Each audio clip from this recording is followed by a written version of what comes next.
इस वेक्टर को मान लेते हैं वेक्टर बी और इस वेक्टर को मान लेते हैं वेक्टर सी। ठीक है, तो अब देखो मैं क्या कर रहा हूँ। तो अभी मैं बेसिकली क्या कर रहा हूँ, इस वेक्टर को पहले तो मैं सेलेक्ट करता हूँ। ठीक है, तो अब जब मैंने इस वेक्टर को सेलेक्ट किया और मैंने इसको यहाँ पे पुट कर दिया। ठीक है, अब मुझे क्या करना है, इस वेक्टर की टेल को इस वेक्टर के हेड पे पुट करना है। ठीक है, तो again let me do it that way.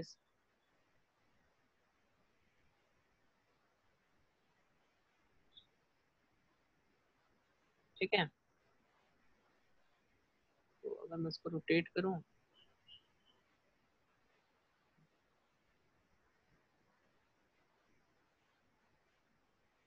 देखो। ठीक है, I can do it that ways, मैं इसको इस तरह से कर सकता हूँ। ठीक है, ठीक, तो सबको इरेज कर देते हैं अभी, बाद में मैं लेंथ लिख दूंगा यहाँ पे। तो बेसिकली ये मेरा वेक्टर ए था, ये वेक्टर बी था, देखो यहाँ पे। ठीक है, क्योंकि 60 डिग्रीज बना रहा है। तो ओके, तो अगर मैं इसको लिखूं तो ये बेसिकली मेरा वेक्टर ए है। ये वेक्टर कौन सा है, मेरा वेक्टर, इसको मैंने बी पकड़ लिया था ना, और ये एंगल कितना है, 60 डिग्रीज है। ठीक है, तो अब देखो, अब अगर आप इसको सॉल्व करना चाहते हो, तो आप चाहो तो यहाँ पर एक, तो पहले a प्लस बी का मैग्नीट्यूड फाइंड कर लो। तो a प्लस बी का मैग्नीट्यूड कितना होगा, what will be the magnitude of a plus B, this ना, यही होगा ना a प्लस बी का मैग्नीट्यूड। ठीक है, तो ये a प्लस बी का मैग्नीट्यूड आप फॉर्मूले से इसको कैलकुलेट कर सकते हो। तो फॉर्मूले से कैसे कैलकुलेट करोगे, ये लेंथ आपको दिया हुआ 1.5, ये लेंथ दिया हुआ है आपको 30। अच्छा मुझे बताओ जरा, ए और बी के बीच में एंगल कितना होगा, अगर इस तरह का केस है तो वेक्टर ए और वेक्टर बी के बीच में what will be the angle between vectors A and vector B, देखते कौन बता पाता है। वेक्टर ए और वेक्टर बी के बीच में एंगल पहले बताओ मुझे कितना होगा। ए का मैग्नीट्यूड है 2 मीटर्स, बी का मैग्नीट्यूड है 3/2 मीटर्स। यस, जल्दी बताओ ए और बी के बीच में एंगल कितना होगा। 90 डिग्री। ये 90 डिग्री, वेरी गुड। क्यों 90 डिग्री होगा, मैंने आपको बोला था ए को थोड़ा एक्सटेंड कर दो आगे की तरफ। ठीक है, तो जब आप इसको एक्सटेंड कर दोगे आगे की तरफ, तो अभी देखो ये वाला एंगल कितना है मेरा, ये एंगल कितना है, दिस एंगल इज 30 डिग्री ना, तो ये 30 है तो ये भी 30 हो जाएगा, तो टोटल एंगल यस कितना हो सर। जाएगा, 90 डिग्री हो जाएगा। ठीक है, तब ये पाइथागोरस से a प्लस बी की वैल्यू फाइंड कर सकते हो। ये वाला जो वेक्टर मान लो, इसको मैं बोलता हूँ वेक्टर डी, वेक्टर डी की वैल्यू पाइथागोरस से फाइंड कर लो, कितना हो जाएगा, 2 स्क्वायर प्लस 1.5 का होल स्क्वायर। देखते हैं इसकी वैल्यू कितनी आती है। इसकी वैल्यू आएगी जो भी इतनी आएगी, 2 स्क्वायर प्लस 1.5 स्क्वायर, तो ये कितनी आएगी, 6.25 आ जाती है बेसिकली इसकी वैल्यू। ठीक है, अब हम क्या करेंगे, अगेन इस वेक्टर यहाँ पर बेसिकली ये जो मैंने लिया था ये एक वेक्टर था ना।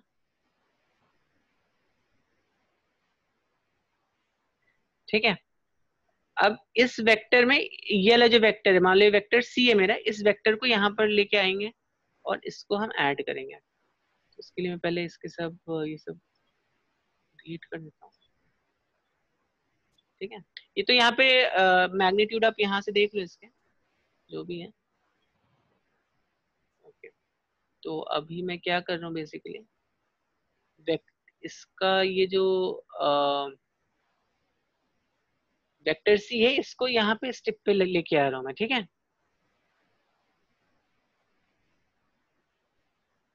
देखिए ये 6.25 था, तो बट ये angle I think to calculate this angle ये थोड़ा टफ हो जाएगा आपको, ठीक है। तो अभी अगर मुझे चाहिए इसका मैग्नीट्यूड, तो इसका magnitude at least geometrically we can calculate,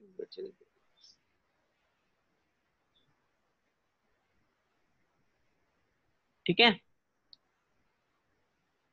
तो ये जो है ना, ठीक, सो दिस इज बेसिक, तो ये लेंथ 1 है, ओके। और देखो इसका बेसिकली इस वाले वेक्टर और इस वाले वेक्टर में, मतलब सी वेक्टर और डी वेक्टर में के बीच का एंगल कितना होगा। अगर मुझे ये एंगल थीटा मालूम है, अब ये एंगल थीटा मुझे कैसे कैलकुलेट करना पड़ेगा, ये मुझे ट्रिग्नोमेट्री से कैलकुलेट करना पड़ेगा। मैंने आपको एक फॉर्मूला लिखवाया था, तो you can use that. But देखो यहाँ पर पॉइंट, ये मैं क्यों बता रहा हूँ आपको, तो इसका जो एंगल हो जाएगा, ये एंगल इसलिए बेसिकली 90 माइनस थीटा, मतलब जो एंगल ये थीटा आपने निकाला है यहाँ पे 90 minus, because this angle will be theta, ठीक है। फिर then again use your triangle rule to calculate this, ठीक है। तो पॉलीगन रूल को अगर आप ऐसे कैलकुलेट करोगे, वेक्टर्स को आप ऐसे कैलकुलेट करते रहोगे, तो देखो कितना टीडियस मेथड हो रहा है ये। अभी मुझे फिर थीटा निकालना पड़ेगा, ठीक है, करेक्ट ना। तो इसको एक बहुत आसान तरीके से हम लोग निकालेंगे, will not do this kind of tedious method. इसको हम बहुत ही एक आसान तरीके से इसको हम सॉल्व करेंगे, ठीक है। Okay sir. करेक्ट। तो देखो पॉलीगन रूल जो जो मैंने आपको क्यों बताया, कभी कभी उसके आपको प्रूविंग टाइप के क्वेश्चंस आ जाते हैं, ठीक है। पॉलीगन रूल में कभी कभी आपको उसके प्रूविंग टाइप के क्वेश्चन आते हैं, या उसका उसका भी एप्लीकेशन है, करेक्ट। तो इट्स नॉट नेसेसरी कि हर बार आपको उसका मैग्नीट्यूड निकालने को ही बोला जाए, उसका अलग से एप्लीकेशन के क्वेश्चंस आते हैं, बनते हैं उसके भी, ठीक है। But let's see a very easy way to calculate this vector, ठीक। तो अभी देखो, अभी अगर मैं वेक्टर ए की बात करता हूँ, ठीक है, let me talk about vector A. तो वेक्टर ए मेरा कुछ इस तरह से है, ठीक। हमें उसका ये देखो मैग्नीट्यूड पता है और एंगल पता है, तो हम इसके कंपोनेंट्स निकाल सकते हैं क्या इस वेक्टर के। अगर मुझे इसका मैग्नीट्यूड पता है और इसका एंगल पता है, तो क्या मैं इस वेक्टर के कंपोनेंट्स निकाल सकता हूँ। यस, टेल मी, बताओ। अगर मुझे इसका मैग्नीट्यूड पता है और इसका मुझे ये क्या, एक सेकंड, मैं इस वेक्टर को पहले ये ले लेता हूँ।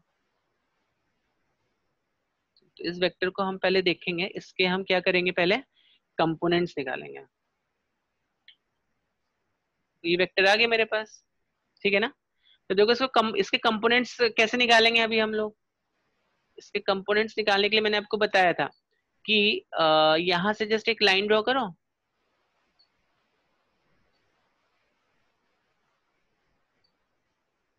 ठीक है। और यहाँ से एक लाइन ड्रॉ करो, मतलब ये बेसिकली ये अलग, ये कितना लेंथ है और ये कितना लेंथ है,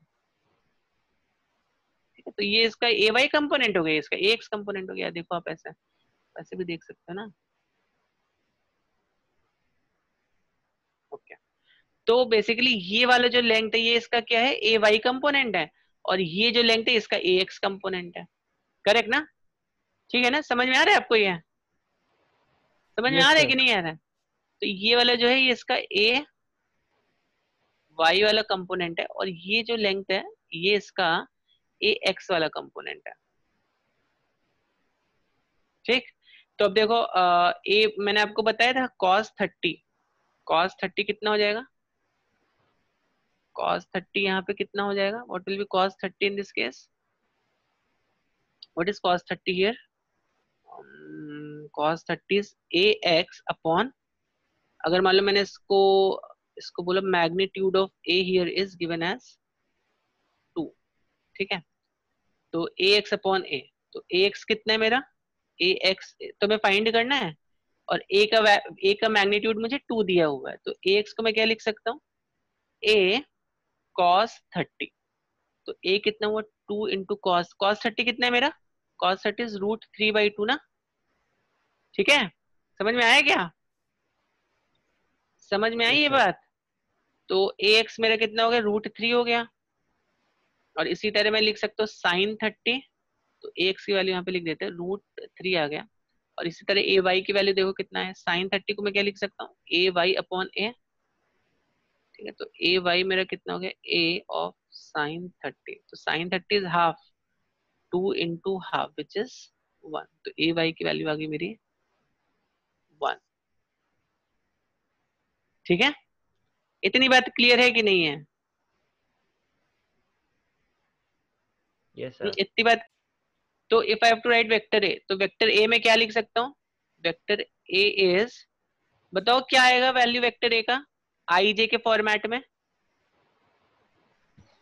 जल्दी बताओ। √3i plus j। √3i+j। ठीक है, वेक्टर बी को मैं क्या लिख सकता हूँ, अब देखो इस वाले वेक्टर को मैं क्या लिख सकता हूँ, तो इस वाले वेक्टर के लिए तो यहाँ पर देखो अभी, तो यहाँ पर अभी क्या करना है, हमें क्या करना है, again just draw a line like this, correct, again draw a line. कैसे कैसे लाइन ड्रॉ करोगे, ऐसे लाइन ड्रॉ करो अभी यहाँ पर, परपेंडिकुलर टू दिस।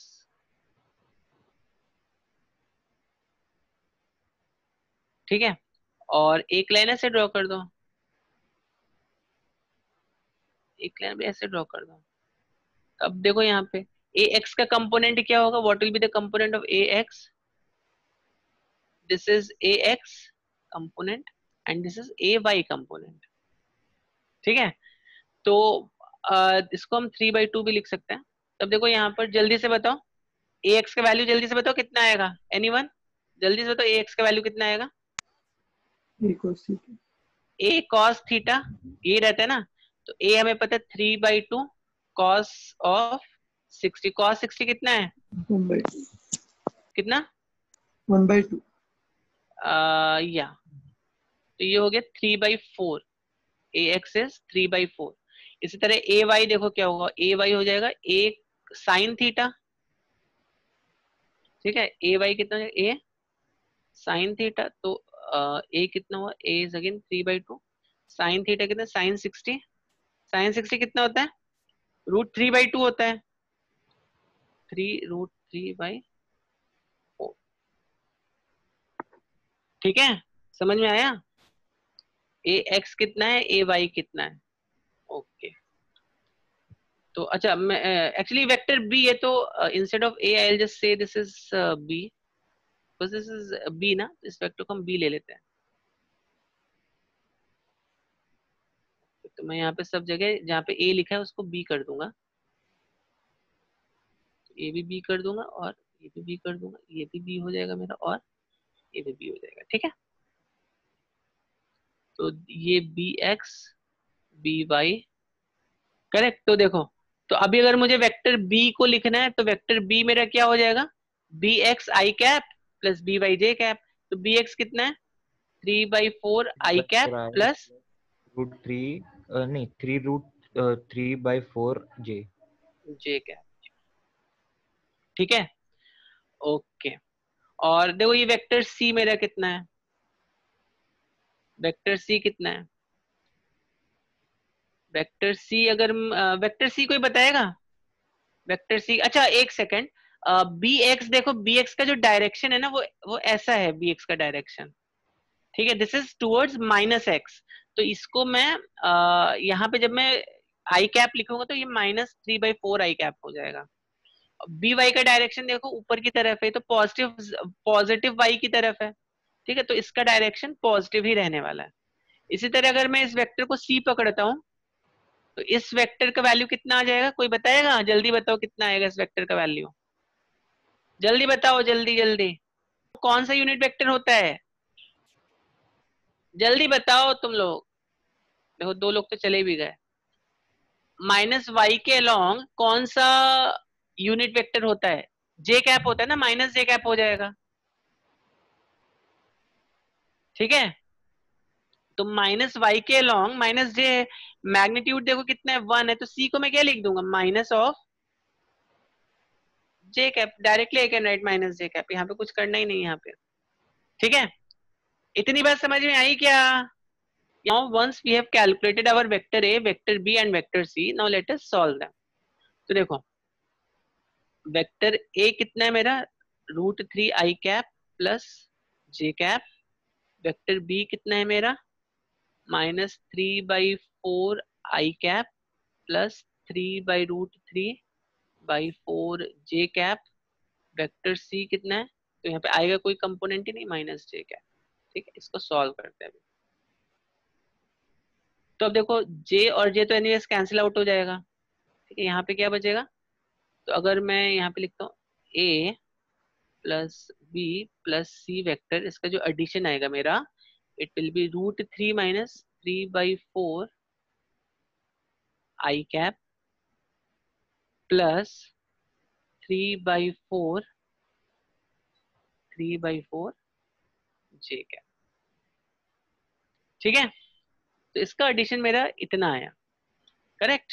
नाउ ये जो मेरा एडिशन आया इसका, a प्लस बी प्लस सी, इसका मेरा एडिशन इतना है। तो नाउ इसका अगर मुझे मैग्नीट्यूड फाइंड करना, तो पहले अगर चाहिए आप इसको कैलकुलेटर से वैल्यू लिख सकते हो आप यहाँ पे, करेक्ट। तो अगर आपको कैलकुलेटर नहीं लेट से आपके पास, तो तब आप ये वैल्यूज कैसे फाइंड करोगे? तो √3 का वैल्यू हमें पता रहना चाहिए। √3 का वैल्यू कितना होता है, व्हाट इज वैल्यू ऑफ √3? जल्दी से हम रफ वर्क कर लेंगे। यहाँ पे 1.73 होता है √3 का। 3/4 कितना हो गया, ऑलमोस्ट 0.75 हो गया ना, ऑलमोस्ट 0.75 हो गया। तो ये देखो कितना आएगा, ऑलमोस्ट जब इसको सब्ट्रैक्ट करोगे आप, तो ऑलमोस्ट दिस इज कितना कितना आएगा ये, 0.98 आएगा क्या, कितना आएगा ये?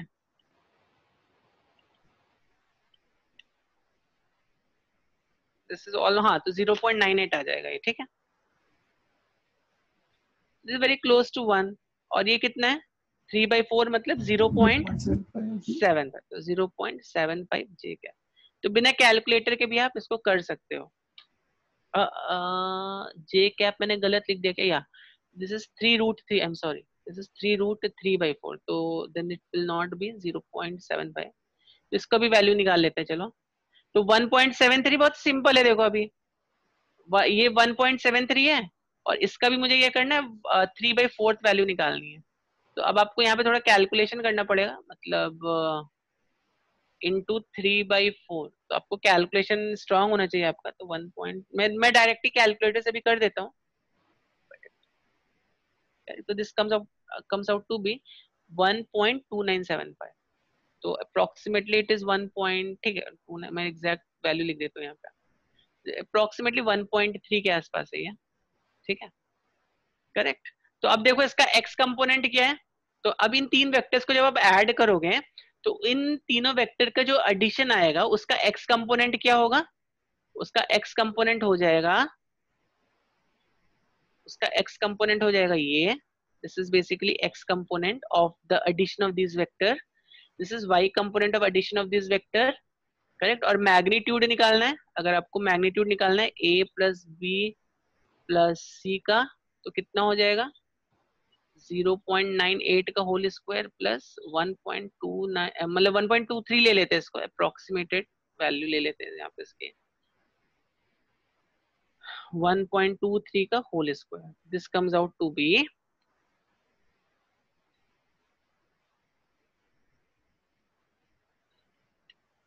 so this comes out to be approximately 1.57 approximately units। तो इसका जो देखते हैं मैग्नीट्यूड कितना है, मैग्नीट्यूड इसका इतना है, X component, X and Y component कितने हैं, एक्स एंड वाई कंपोनेंट इतने हैं, करेक्ट। अब नेक्स्ट सी पार्ट देखो क्या था, angle with the x axis of the resultant. तो एंगल के लिए मैंने आपको क्या बताया था, एंगल के लिए हम क्या लेते हैं, tan of phi equals to A Y upon A X करते हैं यहाँ पे।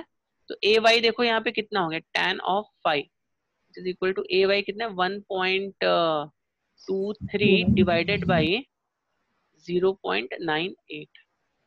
ठीक है, तो जब मैं यहाँ से एंगल अपनी टेबल से यूज करके निकालूंगा, तो right now I am using calculator, तो यहाँ से मेरा एंगल का जो वैल्यू आता है वो आता है 51.45। मैंने आपको आई थिंक इनवर्स फंक्शन करके बताया रहेगा। तो ये जो वैल्यू है फाई की, इनवर्स फंक्शन से आएगी। It is 51.45 degrees. ओके